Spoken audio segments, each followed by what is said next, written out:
नमस्कार मंडळी, स्वागत आहे आपल्या यूट्यूब चॅनलवर. साधी माणसं या मालिकेच्या उद्याच्या भागात आपल्याला असं पाहायला मिळतं की आता मीरा काही ऐकायला तयार नसते. मीरा लगेच कामासाठी किचनमध्ये आलेली असते, तर ती भांडे लावत रॅकमधले भांडे तर लावण्याचा प्रयत्न करत असते.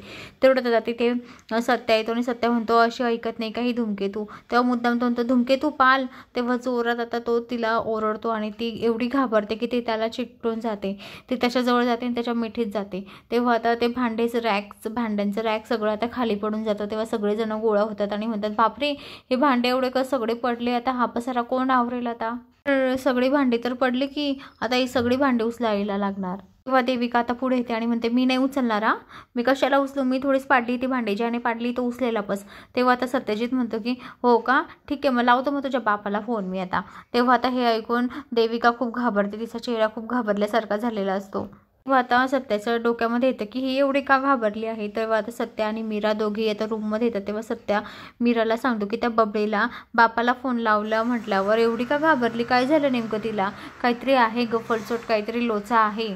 एवढी कशाला गोंधळली असेल ती, एवढी का घाबरली असेल. मला वाटतं नक्की काहीतरी लोचा आहे, काहीतरी गडबड आहे, याचा शोध आपण घेतलाच पाहिजे. तेव्हा आता मीरासुद्धा त्याचं ऐकून आता विचार करत असते.